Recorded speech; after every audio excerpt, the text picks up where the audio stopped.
Olá, eu sou Mônica Tavares e você está no canal Corpo Luz. Se você não conhece o canal ainda, eu te convido a entrar. Quando você entra no canal, vai aparecer lá vídeos. Clique em vídeos. Você vai ver a listagem de tudo que tem sido postado aqui, bate-papos todos os domingos para você, com convidadas e convidados especiais que vêm tecendo uma prosa boa, com assuntos desde as artes a reflexões para o nosso existir. E no bate-papo de hoje eu vou conversar com Sônia Mota, artista da dança, bailarina, coreógrafa, professora, diretora. A gente vai falar sobre as encruzilhadas da maturidade, reflexões sobre fazer arte no Brasil e na Alemanha. Então, se inscreva, curta os bate-papos, compartilhe com os amigos, faça aí seu comentário, que é muito importante. E também, onde tem escrito inscreva-se, se você clicar no sininho, você vai ser notificado toda vez que eu colocar um vídeo novo aqui no canal. Sai daí não que a gente está voltando agora.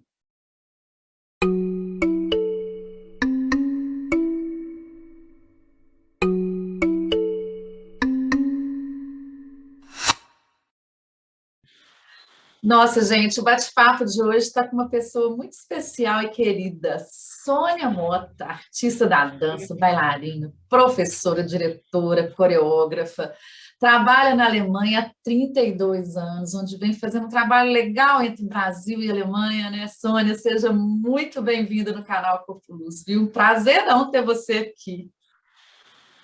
Nossa, para mim também foi muito gostoso, né? Quando você falou que estava com vontade de me chamar para o Corpo Luz, eu não conhecia o programa ainda. Aliás, eu tinha ouvido falar, porque eu via as suas publicações no Instagram, né?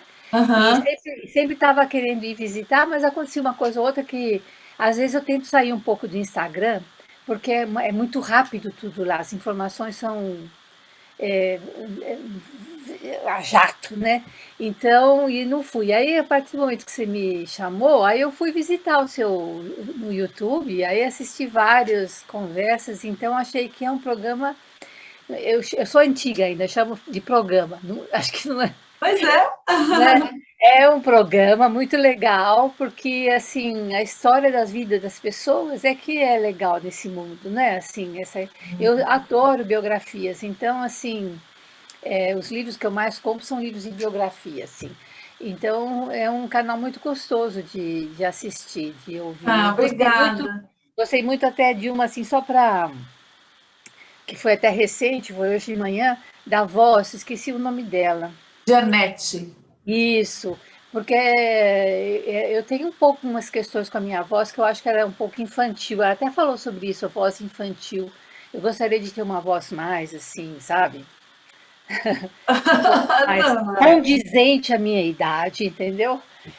Aos meus 74 anos, mas assim, então foi interessante. Aí eu quero acabar de assistir todo ele para ver como é que a gente pode Melhorar. melhorar, conectar a voz com a idade, sei lá, coisas assim. Muito Ah, obrigada pelo convite. obrigada você por estar aqui, Sônia. Eu vou te pedir para a gente fazer uma audiodescrição para as pessoas que estão nos ouvindo. Vamos lá? Vamos.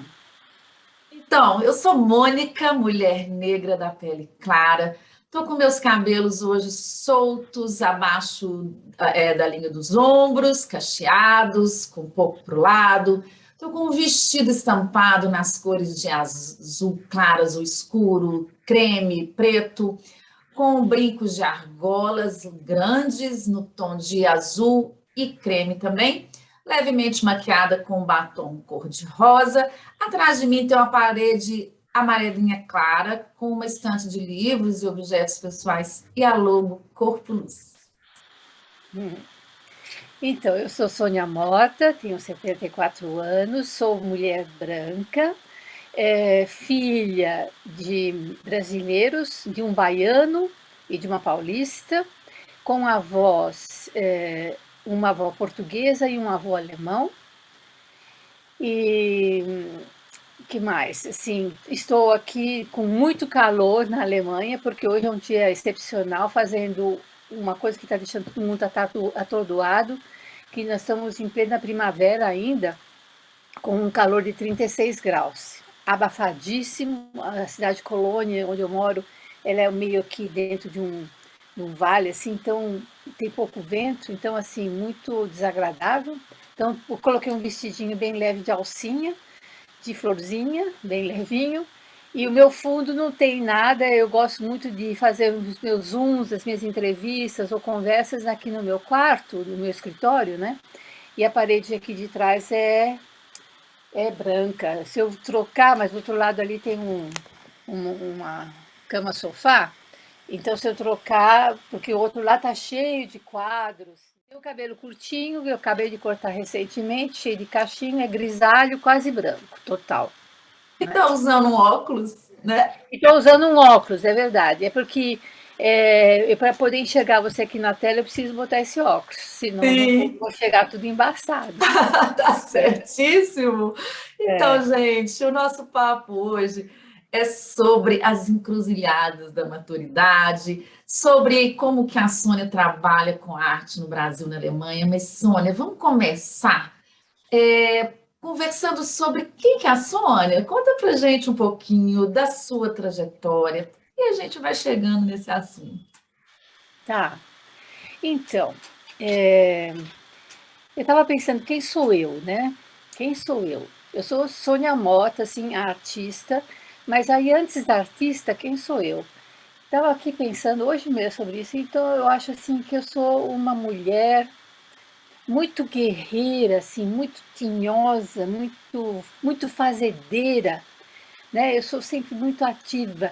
Antigamente me chamavam, inclusive, quando eu era mais jovem, de Dona Baratinha, porque eu estou sempre, tô sempre fazendo mil coisas e eu sou taurina, né? Talvez taurino seja teimoso para conseguir as coisas, mas eu gostaria muito de ser uma pessoa calma, tranquila, sossegada e lenta. Então eu admiro as pessoas que falam lento, pausadamente, mas eu sou o oposto. Mas eu estou agora nos meus 74, que eu até tenho orgulho de dizer, e eu vejo que já vivi mais do que a metade da vida, sempre nesse turbilhão.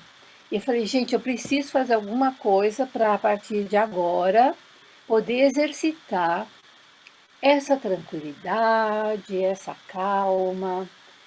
Então, quando você me pergunta quem é a Sônia Mota, eu vou falar da Sônia Mota bailarina, mas assim, a Sônia, é uma pessoa que sempre foi muito agitada, muito guerreira, muito batalhadora, muito disciplinada, muito fazedeira, né? Eu sou fazedeira, não, além de fazer dança, eu cozinho, eu lavo, eu sou dona de casa, eu sou mãe, eu sou avó, eu sou um monte de coisa. E, e eu gostaria de ser assim um pouquinho mais calma. Bom, é isso, né? E a Sônia, e só para dizer um pouquinho mais a Sônia normal conseguiu, mesmo nessa agitação, é, viver 14 anos com um jornalista muito legal, Marco, que infelizmente faleceu muitíssimo cedo. E ele me deu a minha filha querida, que mora já aqui na Alemanha comigo desde os 8 anos, que ela era pequenininha quando viemos para cá. E ela casou-se com um alemão, e agora eu tenho dois netos, um netinho de 10 anos já, e o pequenininho mais novo, que tem 5 anos, que estou muito feliz sendo vovó, e eles estão me ajudando a eu exercitar um pouco essa tranquilidade e poder curtir os meus netinhos, coisa que eu não tive muito tempo de curtir a minha filha, porque eu era naquele agito de querer só fazer arte, fazer arte, fazer arte, fazer arte, fazer arte, trabalhar, trabalhar, trabalhar. Sou uma trabalhadeira nata, workahólica, né, digamos. E a Sônia Mota, para encurtar o assunto aqui, começou como bailarina e queria ser bailarina devido à minha necessidade física de movimento, né? Eu acho que eu nem fui porque eu queria ser bailarina. Meus pais acho que me colocaram, meus pais, não, minha mãe e meu tio, porque meu pai ele faleceu quando eu tinha só 5 anos, é, e acharam que eu era uma menina muito agitada e acharam que a dança podia fazer bem para mim, né? Assim, no sentido de acalmar um pouco. Mas não me acalmou, me acelerou mais ainda, né? E então eu nunca quis, não sei se eu queria ser bailarina, mas acabei sendo, por forças e circunstâncias. E a bailarina foi dando lugar para uma professora, porque eu tinha um corpo muito difícil, eu era pequena, eu não tinha abertura, não tinha colo de pé, eu só sabia girar, não conseguia pular. Então, eu não tinha as qualidades de uma bailarina que precisa ser, para ser uma bailarina clássica, e só tinha balé clássico nos anos 60, 50, 60. Então, depois de muitos anos de esforço físico, eu tentei romper um pouco com os grilhões da dança clássica que me prenderam um pouco num sistema. E aí passei a romper com a dança clássica e esse rompimento me levou a ser professora. E a professora criou um método, entendeu? Por que eu virei professora? Porque eu comecei a inventar umas coisas. Falei, como é que a gente pode fazer um plié desencaixado? Como é que pode fazer um battement torto? Como é que pode fazer um grand jeté torcido? E eu queria fazer as coisas de uma maneira errada, assim, para poder liberar o certinho, né? Fazer tudo certinho. Então, aquele certinho, no meu corpo difícil, era muito difícil de eu botar o certinho no meu corpo que não era certinho, entendeu? Então eu falei, como é que eu posso fazer dança com um corpo que não é tão certinho? Aí acabei virando professora porque as pessoas gostaram das minhas maluquices, assim, vamos fazer um grand jeté entornando tudo torto, cai de qualquer jeito, desencaixa o battement, faz o rondejão molengo, entendeu? Então, assim, essas coisas que eu fui fazendo, as pessoas gostaram e foi enchendo de gente, e eu acabei virando professora sem querer. Coreógrafa e diretora foi também resultado da própria carreira, né? Porque aí, alguns momentos eu tive que criar algumas coreografias. Vontade mesmo eu nunca tive de ser coreógrafa, eu fui por forças de circunstâncias também. E diretora foi a minha atividade mais recente, porque as pessoas, pela minha experiência, resolveram achar que eu poderia ser uma boa pessoa para dirigir alguns projetos. Então, eu tenho feito algumas direções. E isso tem me agradado bastante, porque na direção eu posso ficar menos agitada fisicamente e posso ter uma postura mais é, do outro lado, né? Que é aquela que olha, que observa e que analisa. Então, eu estou gostando dessa função, entendeu? Oh, Então é isso. Essa é a Sônia, assim, a mulher e a bailarina, né? E, então, aham. e é isso. Sônia, conta pra gente, assim, como que é isso, né, de trabalhar aí na Alemanha? Como que é? Porque a gente não tem ideia, né, de como que funciona o fazer arte aí na Alemanha, né? Para você, quais que são as diferenças mais marcantes aqui? Que também faz um trabalho no Brasil, né? É, então, o fato de eu ter vindo para cá também não foi por um desejo meu. Parece que na minha história de vida, a vida parece que programa as coisas para mim e eu vou ter que ir fazendo, porque não foi coisas que eu busquei, né? Porque tem gente que luta por um objetivo, por uma vontade ou não. E eu fui convidada para vir para cá. Eu fui convidada para dar aulas em Viena, dar aulas em Portugal, em Madrid, e acabou que uma pessoa da Alemanha me viu e falou: Ah, gostaria que você fosse no meu estúdio. Eu acabei ficando, também por força de circunstâncias, e a vida me deixou aqui, entendeu? E a minha filha que veio junto comigo, acabou entrando na escola. E as diferenças, né? Vamos chegar nas diferenças. As diferenças foi, eu descobri que aqui a escola é de graça, né? Toda a escola, não é só primário, ginásio, o superior, né? Então, mas as diferenças é que a vida se torna um tiquinho mais fácil, porque aí eu pude começar a fazer meu trabalho sem preocupação enorme de ter que ralar, feito doida, para poder pagar o colégio da minha filha, né? Uhum. Que a escola pública aqui é o máximo do máximo, entendeu? Não tem escola privada, não tem escola particular, não tem. Até Não tem. tem, não tem. Até tem algumas muito exclusivas que seguem uma metodologia talvez muito específica, mas dentro de uma área, inclusive, até mais já adiantada, porque para o primário, o jardim de infância e até o jardim, o bercinho, né, que as crianças ficam dos 2 ou 3 anos, a creche que chama, né, creche, é de graça. entendeu? Hum. É Ai, obrigatório. É maravilha isso, né? maravilha. Você tem que ir, se a criança não vai, você tem que pagar multa, você tem que ir, a criança vai. Então, você não tem custo nenhum, a não ser o custo do material escolar, que também é básico, né?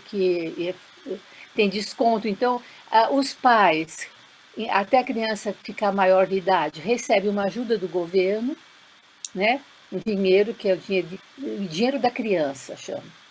Então, é uma ajuda de custo que o governo dá para que a pessoa possa comprar o material escolar ou tenha essas coisas pequenas. Não é muito valor, mas é um valor mais ou menos consistente que dá para você pagar os gastos que você tem com a criança. A condução também fica de graça para ir para a escola. E na dança, na época que eu vim para cá, que eu fui chamada para vir para cá, foi no final dos anos 80, 1989, 90.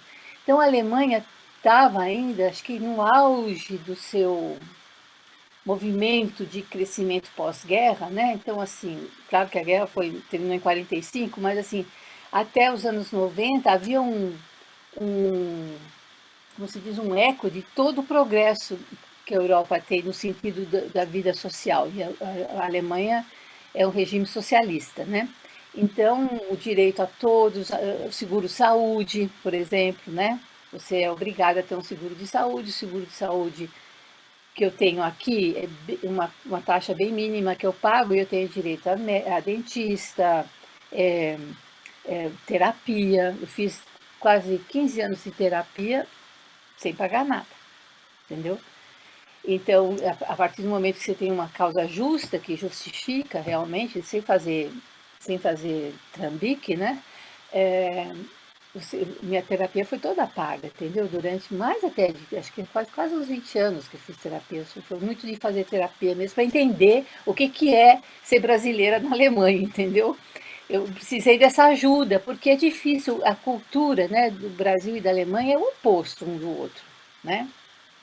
O Brasil tem uma questão, sobretudo na dança, eu senti assim, que os bailarinos, quando a gente vai ensinar uma coisa, eles já vão fazendo, entendeu? Que a gente até tem, o professor tem até que falar, calma, calma, calma, vamos reduzir, não é tanto por aí. Quando eu ensinava no Brasil, eu precisava até meio que reduzir o excesso de energia. E aqui na Alemanha a energia é muito pouca, muito baixa, né? Então você tem que puxar, faz assim que nem com saca-rolha, a energia das pessoas. Então foi duro para mim no começo ensinar aquilo, porque eu fui convidada para ensinar esse método que eu criei, que depois a gente vai falar um pouco sobre ele, mas foi essa metodologia que, inclusive, foi a razão do convite, né, que eles ficaram curiosos em conhecer. Mas, nossa, foi difícil para danar para dar aula aqui no começo. Nossa, eu sofri muito, assim, demorou bem uns 5, 8 anos para eu me adaptar na vida alemã. Não sei se eu te conto aquela imagem que eu tive nesse período, né? Que eu achava que na Alemanha também eu cheguei no inverno, cheguei no Natal, aqui era escuro. E aí eu sentia que a Alemanha tinha uma coisa de falta de luz, assim, mais escuro, tudo, assim, na época do inverno. Agora, por exemplo, no verão também tem sol e tudo, não é que aqui é escuro, né? Que nem no norte da Europa, lá em cima, na Finlândia, onde realmente eles vivem no escuro, né? Durante muitas horas. Aqui não.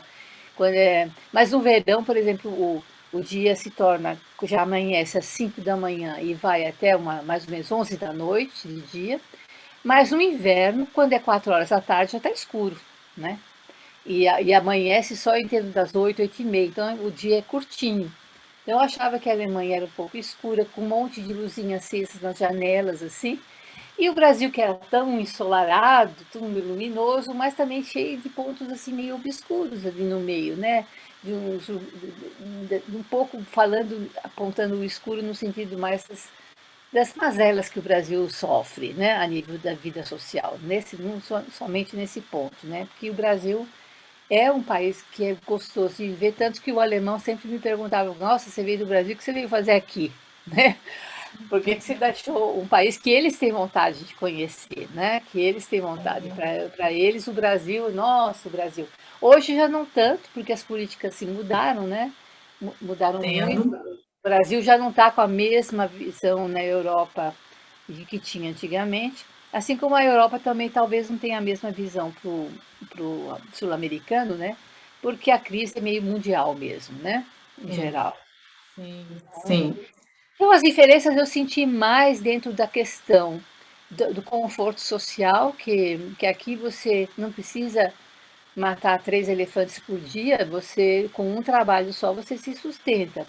Se eu, por exemplo, quiser comprar uma televisão, coisa que eu nem quero, nem tenho televisão, mas eu digo como, digamos, comprar uma geladeira, no Uhum. Brasil você precisa fazer prestação, talvez, para comprar, que tem um salário médio baixo, né?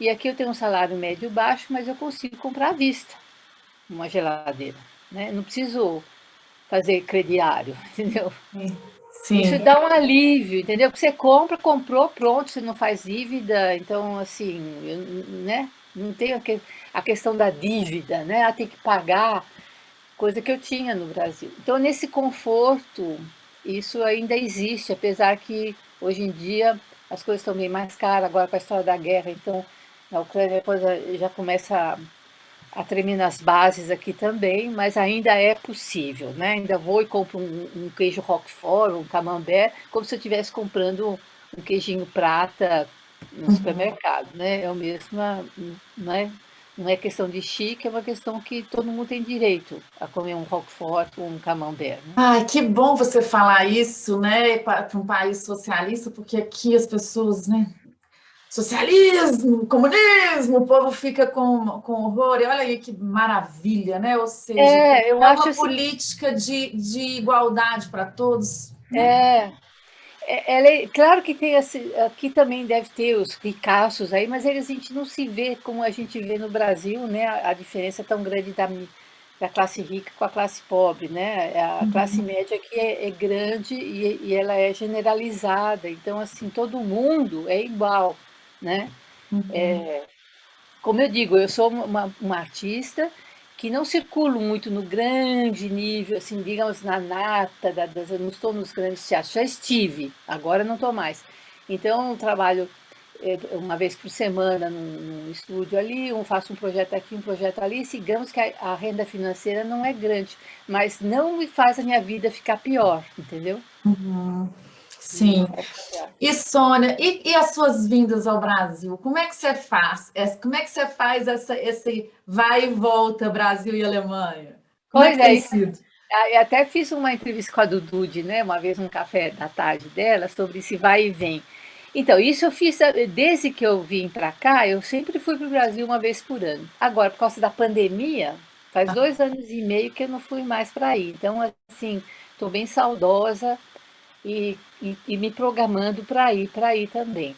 Mas eu sempre fiz, eu sempre mantive, nunca eu cortei o contato com o Brasil. Eu sempre procurei estar presente na, nas minhas atividades artísticas no Brasil.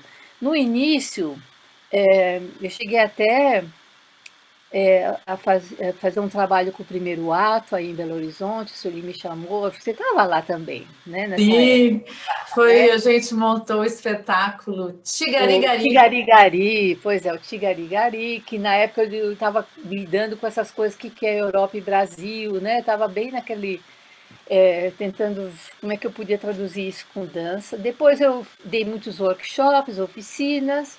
Depois a Cristina Machado, do Palácio das Artes, também me convidou para tomar o lugar dela. Ela propôs para mim e eu fiquei muito na dúvida. Foi na época que eu comecei, foi a primeira vez que a palavra direção de alguma coisa entrou na minha cabeça, que eu nunca quis dirigir nada.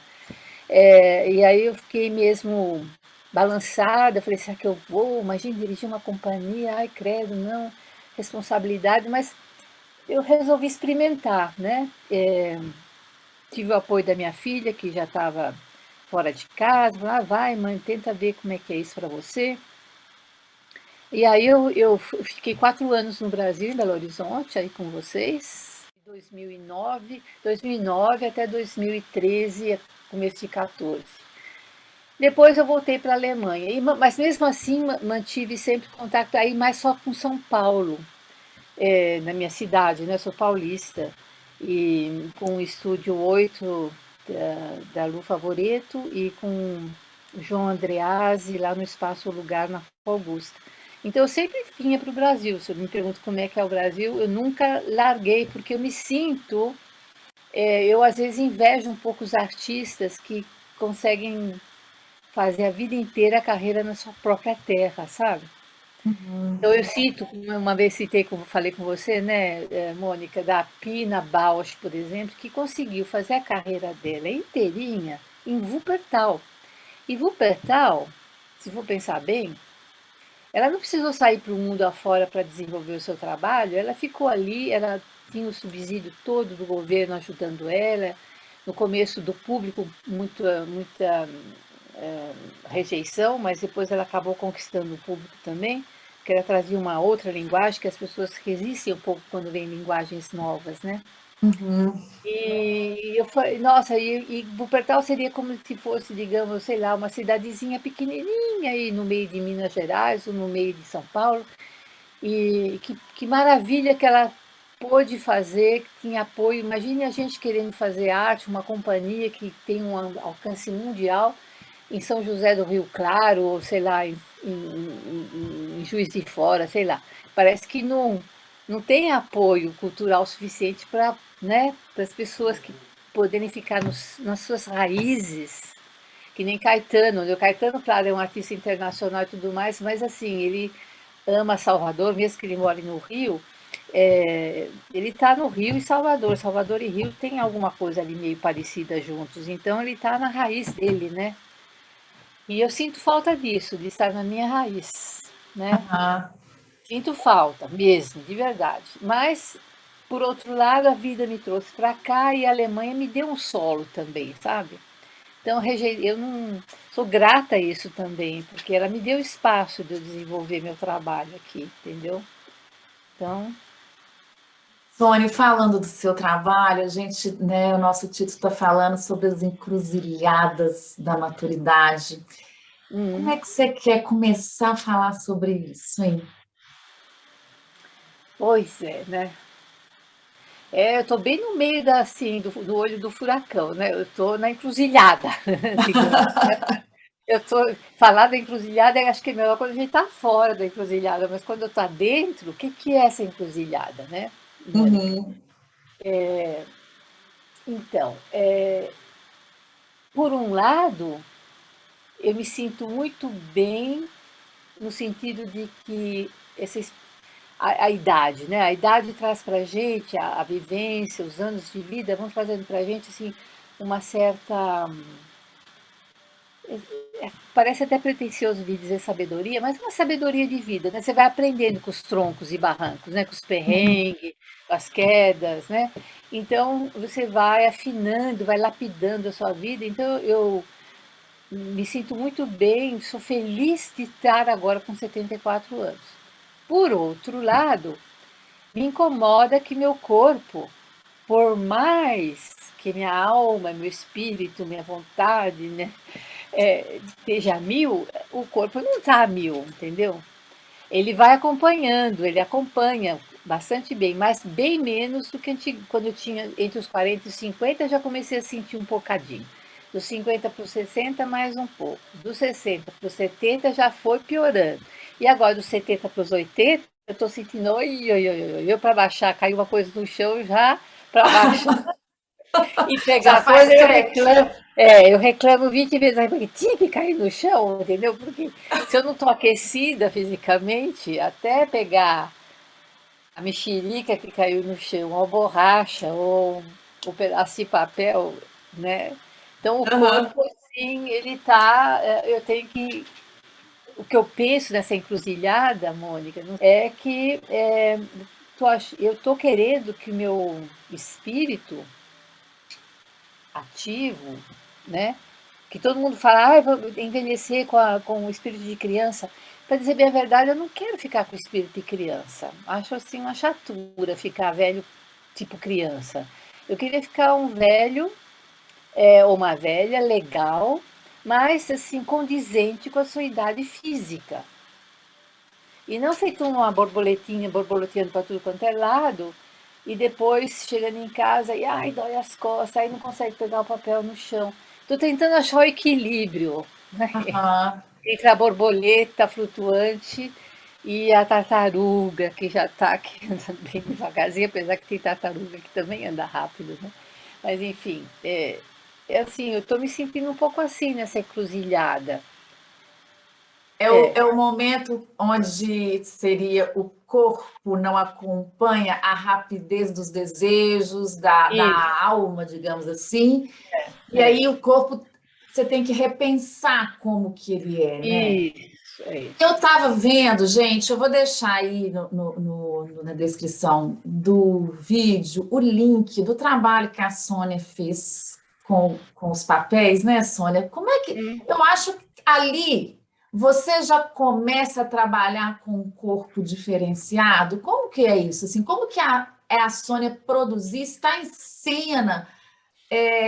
Com essa maneira, né? Porque eu acho isso muito bonito, a gente adaptar o nosso isso. corpo para uma arte que é bem-vinda, né? É. Não, nesse ponto eu tô bem contente porque eu tenho conseguido estar em algumas produções aqui que respeitam esse lado. Eu mesma não criei nada para mim mesma nesse corpo meu agora. As minhas últimas criações foram, eu acho que a última onde eu me dancei, eu acho que eu estava ainda com 60 anos, 60, 60 e pouco. Aí eu estava ainda total em possessão, em condições de estar fisicamente casando com o espírito. Depois foi diminuindo, diminuindo, mas eu fui convidada para trabalhar numa produção da Barbara Fuchs aqui na Alemanha, onde ela queria dois avós em cena. Então eu danço junto com um músico, quer dizer, eu danço sozinha e o músico toca e o tema é papel e a gente achou que ela achava que o papel tem essa qualidade da pele, né? O papel que a pele fica mais fina, o papel grosso, o papel fino, né? A pele do idoso é mais fininha, tem menos hormônio, tem menos elasticidade. Então, foi uma temática agradável de fazer, então eu pude dançar do jeito que eu era, sabe assim? Uhum. Fiz a movimentação toda sem usar virtuosismos juvenis, né? Mas ao mesmo tempo sem pensar de dançar porque eu sou velhinha, não. Dançar com a energia que eu tinha naquele momento. Então né? De suar até, de dançar e suar. Agora mesmo eu estou também em dois projetos que também a pessoa mais experiente e um jovem, bem jovem, ele tem 21 anos, o menino, do Afeganistão. Então, assim, qual é a diferença de um. Ele tem muito potencial, mas é quase que como um diamante bruto, né? Um diamante que não foi lapidado. E no meu caso, o corpo mais velho, mesmo que não esteja mais fazendo virtuosismos técnicos, ele tem uma lapidação, né? Ele tem uma expressão que é totalmente outra, né? Como E ela você tá, disse, uma sabedoria, né? tem uma sabedoria física que é visível. Eu mesma não vejo isso, mas as pessoas que me veem falam isso, né?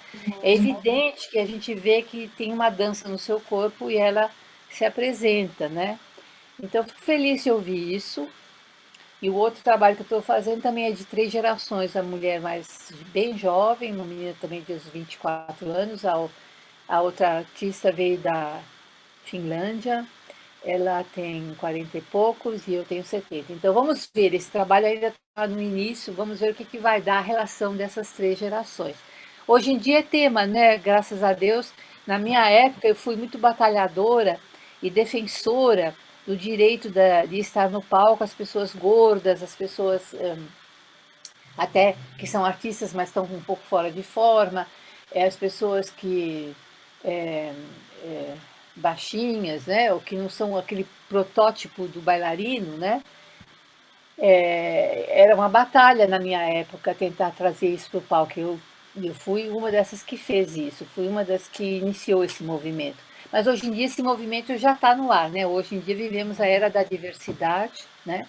Graças a Então, Deus. graças a Deus. Então, eu estou sendo beneficiada porque estou em três projetos por essas questões, pela Claro. diferença, né? Olha que maravilha, você está em É, 3 projetos, tô né? em 3 Olha projetos. a maravilha de um lugar que reconhece o artista, que apoia o Isso, artista, e é. que subsidia o artista, né, Sim, e Sônia? subsidia na pandemia, inclusive, Mônica, nós recebemos mesmo ajuda de custo. Eu recebi 3 ajudas de custo que até achei exagerado. Eu falei, acho que nem preciso de tanto, entendeu? Mas Aham. deram, a quantia foi, só para você ver, o euro está em torno de 5 e pouco, ou se já não está em R$ 6, sei lá. Digamos que está 5,50. Eu recebi, numa ajuda de custo para um projeto de 8 meses, 7.000 euros,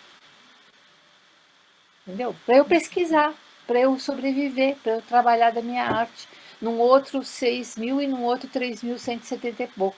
Então, assim, a pandemia estava ali, ela foi sofrida para todos nós, no mundo inteiro, né? Uhum. Mas na área da cultura e da arte, o governo socorreu imediatamente. Ah, Foi, que foi, maravilha. foi imediatamente. Tanto que Ah, eu tive que correr, eu tive que correr atrás até para não perder a chance, porque os projetos estavam sendo anunciados na internet, era só a gente se inscrever, entendeu? E o ai, que dinheiro maravilha. tem que prestar conta, não tem que prestar conta. Mas, ai, nossa senhora, isso me enche Até de de, ficar um de pouco. esperança, não, porque vou falar com você, viu? Não tá Não, mole, não, né, Sônia? não tá mole, assim, isso é uma tristeza mesmo, que caímos num período de tão pouco aporte para a cultura e para as artes no Brasil, né?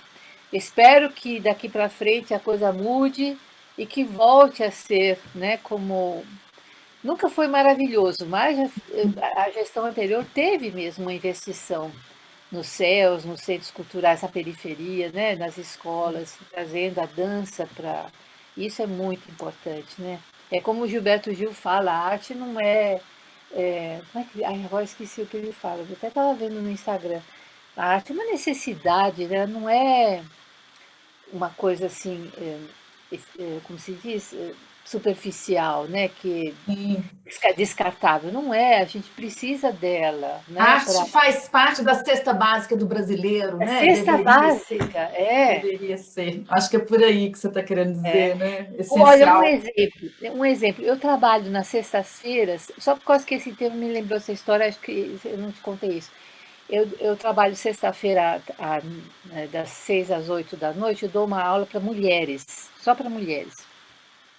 E começou com mulheres asiladas, foi naquela onda enorme dos asilados todos da Síria, de todo o Oriente Médio que vieram para a Europa devido às questões políticas e guerra por aqueles lados, né? Então, a Europa recebeu muitos asilados. E agora, a questão das mulheres asiladas, elas diminuíram um pouco na questão.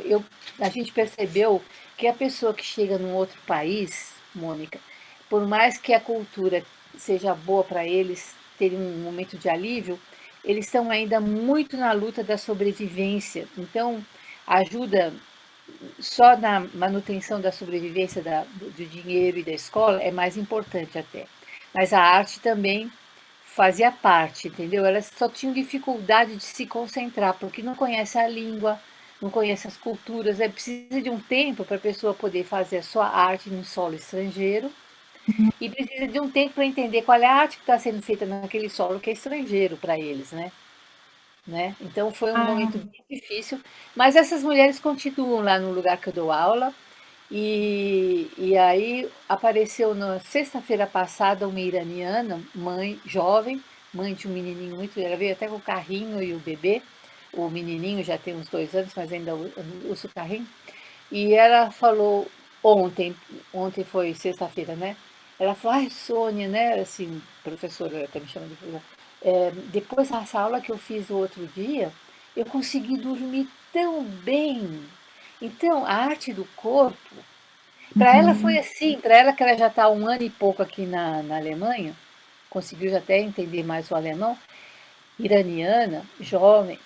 ela estava com a cabeça totalmente conturbada, cheia de problemas, cheia de coisas para resolver, como é que eu me adapto nesse país. E de repente ela fez uma aula de dança e conseguiu dormir. Ai, que beleza. Olha como a arte é linda nesse Não sentido. é? Não é Ela é lindo? saúde, né, Ela é Sônia? saúde. Então ela veio ontem e estava toda feliz, ela reconheceu, ela não tem o menor conhecimento de dança nem nada, então os exercícios para ela foram um pouco estranhos, mas ela estava toda feliz de fazer, porque ela sabia, eu acho que hoje à noite eu vou tomar uma ducha e vou conseguir dormir. Eu falei, vai conseguir. Espero que sim, porque faz bem mesmo para o corpo, né? Claro. E falando em fazer bem e na arte, vamos conversar um pouquinho. Conta pra gente sobre o seu método, né? É, como que chama o seu método, sobre o livro, né, que você vai lançar e conta para nós. Então, a nossa arte, né, hoje em dia, graças à tecnologia dos vídeos, né, a foto, primeiro foi a foto que soube registrar bem a dança, e Aham. agora, graças a Deus, temos os vídeos, né? Mas mesmo assim, dentro de uma sala de aula, são poucas as aulas que são filmadas, né? Então, assim, acontecem momentos maravilhosos dentro da sala de aula e que ficam registrados só na memória das pessoas que fizeram, e as pessoas não têm ideia do que acontece dentro de um processo de treinamento, né? Eu mesma, quando fazia aula, tinha momentos de êxtase, momentos de grande dor, de sofrimento, né? De angústia de não conseguir alguma coisa, mas momentos também, me lembro de uma vez estar fazendo um allongé na barra, uma aula da Bettina, um allongé na barra, assim, e as lágrimas corriam de felicidade, assim, ai, conseguindo fazer um alongamento da perna na barra, eu chorava de felicidade, pode uma coisa Só para dessa, o pessoal não é? entender, É, essa é uma aula de clássico, dança clássica, né? Que aula está de se dança clássica referindo. da Bettina, que a gente coloca a perna em cima de uma barra e vai estendendo, assim, vai deslizando por ela e a perna vai abrindo, assim. Eu me lembro que eu me caía as lágrimas de felicidade. Então, é, na época eu estava fazendo terapia aqui, a minha terapeuta falou, você tem que descrever isso, você tem que registrar isso, porque senão ela vai ficar só na memória das pessoas, mas assim, né? E você desenvolveu um método, e eu desenvolvi mesmo um método. No começo eu rompi um pouco com as estruturas, depois foi um processo de mais ou menos uns 5 anos de rompimento de estruturas, depois foi um processo de mais ou menos uns 8 anos que eu tentei reorganizar o caos que eu havia construído, e depois, na Alemanha, eu entendi que a minha dança tinha que voltar para mim, porque eu estava sempre passando para os outros, passando para os outros, passando para os outros. E eu falei, eu acho que estou me desgastando e preciso trazer essa dança de novo para mim. Então foi o processo de restituição. Então, 3 R's, né? Romper, reorganizar e restituir eu acabei vendo que isso aqui era um método, e a minha terapeuta falou, você tem que escrever sobre isso. E aí eu comecei no ano 2000, recebi uma bolsa da Vitae, Bolsas Vitae, que agora até nem existe mais, infelizmente, e eu consegui por um ano receber uma grana para poder escrever.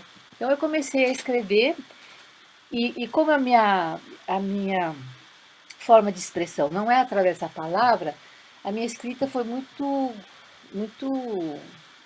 muito caótica, né? Porque como que ele vai escrever dança, Mônica? Como que a gente escreve que num movimento tem vários fatores acontecendo dentro dele? Tem a gravidade, o equilíbrio, tem a absorção e a expansão, tem a geometria, tem um monte de coisa dentro de um movimento. Aí Uhum. eu falei, meu Deus do céu, como é que eu vou explicar isso? E aí passei 22 anos escrevendo esse livro para tentar entender como é que se põe em palavras as coisas que a gente faz numa sala de aula, num método de treinamento, que no meu caso era um de desconstruir uma técnica formal para reconstruí-la de um outro jeito. Como que explica isso tudo? Gastei 22 anos fazendo isso. Começou no ano 2000, estamos em 2022. Eu acho que agora eu concluí o processo, né? Eu já tive o aval do José Rubens Siqueira, que é um escritor de São Paulo, diretor de teatro, que foi me ajudando durante todo o processo a ele foi me ajudando a definir as coisas, que eu usava muito advérbio, muito adjetivo. Ele falou, não, vai fazendo substantivo, substantivo, vai substantivando. Daí eu fui tentando entender o que era substantivar, quer dizer, não ficar falando que o movimento pode ser grande, pequeno, leve. Não, é grande, ok. É grande, o que é grande? Então, substantivar o grande, substantivar o leve, substantivar. Então, eu fui aprendendo a escrever e acho que agora eu cheguei à conclusão que o livro está escrito de uma maneira entendível para leigos e profissionais. E resolvi também, de embalo, escrever um pouco a minha biografia, né? O caminho que eu percorri desde a escola de bailados lá em São Paulo até hoje, né? Então, o livro que eu imagino, físico, né, que eu vou também tentar fazer de forma digital, é um livro que, olhando assim, digamos, isso aqui uma agenda, daqui até o meio, ele é o método, a primeira parte. Aí a gente vira o livro ao contrário, abre do outro lado, né? Mas de cabeça para baixo, e do outro lado tem a biografia. Então, assim, eu chamei. Como eu busquei com isso uma presença dentro do meu próprio corpo, eu chamei esse método de arte da presença. Muita gente trabalha com esse termo, arte da presença. A presença é importantíssima, né? Mas eu chamei ele assim, arte da presença, vai ficar assim, que foi assim que ele foi anunciado o tempo todo. E, e aí um dos meus alunos falou, eu falei, só não sei como é que eu vou chamar a parte biográfica. Ele falou assim, chama presença na arte, que é o contrário, né? Minha presença na arte. Aí a parte biográfica, então, chama presença na arte. Então, arte da presença, presença na arte. É um livro só, lido de um jeito, e vira de cabeça para baixo, e lido do outro jeito. E a biografia para quem tiver interessado. Então, eu penso que seja uma contribuição para a juventude que está aí, para saber um pouco da nossa história. Nós, né, Mônica, que fizemos essa dança e que os jovens estão fazendo aí, já é uma outra história, mas que vem da gente, né? Que vem Sim. de nós. Já estamos aí há tanto tempo, né? Só para a gente vocês terem uma ideia, quando a gente, lá no primeiro ato, trabalhou com a Sônia, isso foi na década de 1990, né, Sônia? E antes 90. da gente começar a montar esse espetáculo em específico, a gente foi para a Colônia apresentar o espetáculo que da época, que era o Isso Aqui Não É Gotham City, né? Pois é, Lembrando disso aí no Musikhochschule, né? Que a gente é, apresentamos também na sua escola, né? Aí em é. Colônia, uma cidade linda. E a gente está aí fazendo, se aperfeiçoando desde então, né? Numa profissão que é uma formação continuada, né? Que é essa estar alimentando o corpo sempre, com essa idade linda que você está e ainda fazendo arte, inquieta, Sônia, que bom, né? Que bom. E quando que você acha que esse livro vai chegar para nós aqui? Então, agora mesmo eu já tenho a coragem de dizer, no mais tardar no início de 2023, porque agora ele está naquela fase, quando eu for para o Brasil daqui a um tempo, eu vou, vai ser julho e agosto, né? Quando eu estiver por aí, eu vou procurar as editoras, já estou com o boneco do livro feito, né? Uhum. E também fazer o registro de algum dos movimentos mais importantes da arte da presença, não é um movimento, mas das linhas mestras. Né? O livro, o meu método, ele se constitui de 5 linhas mestras, cinco linhas, assim até que eu não consigo falar decora, porque o livro todo meu, eu só vou dizer para você aqui, né? O livro ele é feito de 5 linhas mestras, que é sobre a gravidade, sobre o eixo duplo, não o eixo central, mas os 2 eixos laterais do corpo, das costas ancestrais, das dinâmicas, das polaridades, né, das energias polares que se contraem e se distendem, e o chegar em si. Né?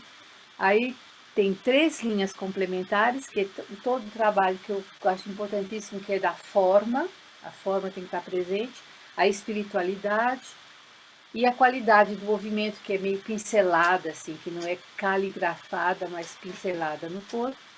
E depois tem 7 apoio, modus operandi, que é fazer o ritual. Eu acho que dança tem que ser feita através de um ritual, que é trabalhar com imagens, o processo da imaginação. Apologia do errar significa errar até dizer chega para poder achar, entendeu? O espírito aprendiz, quer dizer, ter a humildade de abdicar do aprendizado anterior para receber o aprendizado novo e depois juntar. A rotina, que eu acho importantíssimo, a rotina, a constância, né? E não fazer uma coisa aqui, fazer uma coisa lá, fazer outra coisa lá. Eu acho que fui feliz de viver numa época que não tinha muita informação e que eu pude ficar 16 anos fazendo uma coisa só, entendeu? Porque aí a Uhum. gente aprofunda, né? Aprofunda. Eu acho que hoje em dia se aprofunda muito pouco nas coisas. Mas eu faço então um capítulo só sobre a rotina e eu gosto de manter uma rotina de aula. E depois como que eu trabalho a sala de aula, que é a aula em si, e o apoio musical. Eu gosto muito de trabalhar, não com uma música ambiente, mas com uma música que condiz a cada exercício mesmo, assim, específica, né? Então é isso o livro, entendeu? E agora eu tenho que editar ele no sentido digital e físico. Vou precisar de um corretor, né? Vou precisar de um, não sei como é que chama, daquela pessoa que faz o desenho gráfico do livro, né? O Sim, design. Então, está fazer nessa fase, identidade gráfica, a né? identidade gráfica. Então, isso tudo eu não tenho ainda. Então, agora, desde agora até o fim do ano, eu quero resolver tudo isso. Já fiz um projeto, a gente pegou um projeto no PROAC para ver se o governo patrocina um pouco os custos que eu vou ter e aí lançar o livro em 2023. Ô, Sônia, Hum. como que você gostaria de finalizar o nosso bate-papo? Bom, primeiro dizer, antes de finalizar, que eu gostei muito, eu estou primeiro de tudo agradecer, e o que eu gostaria de deixar, né, para vocês. E eu fiquei pensando, o que eu quero falar para as pessoas, né, assim, o que eu gostaria de deixar? Primeiro, dizer que ativar o corpo, né? Assim, porque eu trabalho no campo da arte cênica mesmo, né? Mas para aquele que não é artista, que não é que vai para o palco, mas que se interessa pela dança, de é, porque eu sei que no Brasil hoje em dia tem muita teoria da dança, tá cheio de faculdades, mestrados e doutorados e não sei o que lá. Mas eu gostaria de dizer que as pessoas investissem mais na prática física, que eu acho que a sabedoria física, da prática, do exercício de viver a dança no próprio corpo, é a melhor escola que tem, é a melhor faculdade que tem, entendeu? Então eu gostaria que retornasse de novo assim a presença da sala de aula cheia de gente, assim, fazendo aula mesmo no coletivo.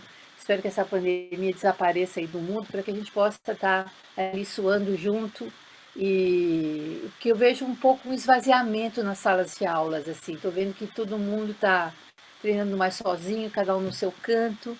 Está faltando um pouco desse coletivo que faz tão bem assim a troca, né, energética. Mas eu queria que você me desse um tempinho para que eu achasse aqui de novo o, um versinho do Mário Quintana que eu queria ler. Eu queria ter essa mensagem para passar para vocês. Aqui, achei. No meio dessa carreira toda, só explicar para vocês um detalhezinho, que o exercício profissional da dança, ele é uma profissão, não é? Uma profissão que a gente carrega como trabalho. E muitas vezes, como toda profissão, às vezes é exaustivo, é cansativo, às vezes é dificultoso, né? Tem o amor que a gente faz aquilo, mas tem os percalços também. Então a gente entra em crise às vezes. Muitas vezes eu quis parar de dançar, falei, ai gente, chega, não sei o que, é muito difícil, a batalha sempre é muito grande. Mesmo estando na Alemanha, com todo esse conforto que o governo patrocina, às vezes é difícil. Então eu tive uma crise muito forte, no ano 2000, inclusive. E quando eu comecei a escrever o livro, mas antes eu estava numa crise que eu fiquei com o pescoço até duro, eu fiquei travada fisicamente. E aí eu contar essa história para você aqui. Eu estava tão travada mas eu precisava fazer um xerox de um documento. Aí eu fui num como se diz, numa lojinha de xerox que tinha aqui na Alemanha e que era de um iraniano. E assim que eu entrei na loja, ele falou assim: Nossa, você tá mal, hein? Eu falei: Tô mesmo. Ele falou assim: Então, minha filha, você vai ter que ir nesse lugar. E me deu um papel com o endereço de um mestre chinês. E eu falei: Esse cara é doido, né? Eu fiz o meu xerox e fui embora e guardei o papelzinho, mas assim, nem pensei mais na história. Achei louco só. Mas no Natal eu fiquei tão travada que eu não conseguia, era no fim do ano, do Natal para o Ano Novo eu não conseguia mais mexer nada. Eu tinha que virar assim para cá, e virava dura, feito não sei o quê. Falei: Como é que eu vou trabalhar? Como é que eu vou dar aula? Como é que eu vou fazer as coisas? Fui no tal do mestre chinês, mestre Seung, chamava. Um velhinho daqueles tipos assim de filme que a gente assiste do Bill. Como é que chama? Kill Bill? Aquele de Aham. barba branquinha assim. E ele me ensinou 18 movimentos do Qigong. E eu fui destravando, fui destravando, fui destravando, fui destravando. E a partir daí eu falei: Nossa, gente do céu. E eu comecei a me interessar pelas técnicas do Qigong e fiz um curso com ele e comecei a ensinar isso e fui descobrindo uma nova dança dentro de mim, né? Que eu chamei de danças Qigong e que depois chamei de danças raikunianas, que são sínteses, né? E comecei a reduzir, em vez de fazer muito, eu comecei a reduzir as. Porque às vezes quando a gente tem uma ideia, então, acontece um monte de coisa e a gente se perde no meio de um monte de coisa. Então eu voltar à ideia original, e com poucos movimentos transmitir uma coisa mais grande que nem um poema de um haikai, por exemplo. Então eu fiz várias oficinas tentando trabalhar essa redução dos movimentos, que eu chamo de danças haiku. E o que me ajudou muito, e eu termino então a mensagem que eu gostaria de passar para todos, é lendo esse poeminha do Mário Quintana, que tem que nem o Manuel de Barros, que tem a essência de trabalhar o pequeno, né? O mínimo, né? O passarinho, a folha da árvore. E eu acho lindo essa poesia do Manuel de Barros e do Mário Quintana. E aí ele escreveu assim: Agora são outras danças, outros sonhos e incertezas, um outro jeito de amar sob estranhos signos, outros, né? E sem o medo de criar outras mitologias. Então, repetir. Agora são outras danças, outros sonhos e incertezas, um outro jeito de amar sob estranhos signos, outros, e sem o medo de criar outras mitologias. Eu acho que dentro desse poema tem um pouco isso no momento que todos nós estamos vivendo, que está sendo um outro jeito, é o mundo digital que está entrando aí, são outras questões políticas e sociais que estão acontecendo aí, que estão nos desbalançando. Então eu acho que a gente tem que saber aprender com esses outros. Eu pensei nisso para terminar Tá lindo. a nossa Obrigada, querida. conversa. Não, eu te agradeço, Sônia. Agradeço, gente, a vocês que estão aqui com a gente até agora, que acompanham o canal, que acompanharam esse bate-papo. Obrigada, Sônia. Muito obrigada pela sua presença aqui. Eu espero que a gente possa tecer outros bate-papos um pouco mais adiante, viu? Tudo de bom para você, tudo de bom nessa Obrigada. rota e nessas encruzilhadas que a gente se pega a todo momento. Não só você, mas nós também estamos numa encruzilhada da existência. Obrigada, viu, querida? Obrigada a você. Um grande beijo. Beijão, beijo, gente, todo mundo. Boa Tchau. semana. Tchau. Tchau.